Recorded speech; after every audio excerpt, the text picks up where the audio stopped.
కొణిదెల పవన్ కళ్యాణ్ అమ్మ కడుపున ఆఖరివాడిగా పుట్టిన అందరికీ మంచి చేయాలి, మేలు జరగాలి అనే విషయంలో ముందువాడుగా ఉంటాడు. తన గురించి కంటే జనం గురించి ఎక్కువగా ఆలోచించే మనస్తత్వం నా తమ్ముడు కళ్యాణ్ బాబుది. ఎవరైనా అధికారంలోకి వచ్చాక ప్రజలకు ఏదైనా చేయాలనుకుంటారు. కానీ కళ్యాణ్ తన సొంత సంపాదనని కౌలు రైతులు కన్నీళ్లు తుడిచేందుకు ఖర్చు పెట్టడం, సరిహద్దు దగ్గర ప్రాణాలొడ్డి పోరాడే జవాన్ కోసం పెద్ద మొత్తం అందివ్వటం, అలాగే మత్స్యకారులు ఇంకా ఎందరికో తాను చేసిన సహాయం చూస్తుంటే ఇలాంటి నాయకుడు కదా జనాలకు కావాల్సింది అనిపిస్తుంది. ఒక రకంగా చెప్పాలంటే సినిమాలోకి తను బలవంతంగా వచ్చాడు, రాజకీయాలు మాత్రం ఇష్టంతోనే వచ్చాడు.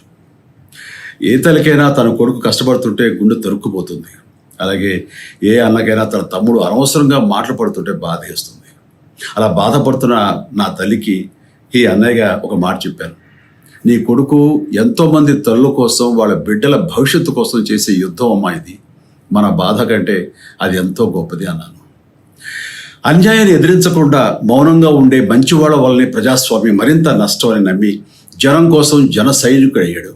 తాను బలంగా నమ్మిన సిద్ధాంతం కోసం తన జీవితం రాజకీయాల్లోకి అంకితం చేసిన శక్తిశాలి పవన్ కళ్యాణ్.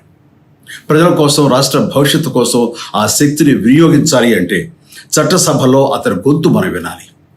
జనమే జయను నమ్మే జనసేనాని ఏమి చేయగలడో చూడాలంటే మీరు పిఠాపురం ప్రజలు కళ్యాణ్ని గెలిపించాలి. మీకు సేవకుడుగా, సైనికుడుగా అండగా నిలబడతాడు. మీకోసం ఏమైనా సరే కలబడతాడు, మీ కళ నిజం చేస్తాడు. పిఠాపురం వాస్తవ్యులకు మీ చిరంజీవి విన్నపం, గాజు గ్లాసు గుర్తుకి మీ ఓటు వేసి పవన్ కళ్యాణ్ని గెలిపించండి. జై హింద్.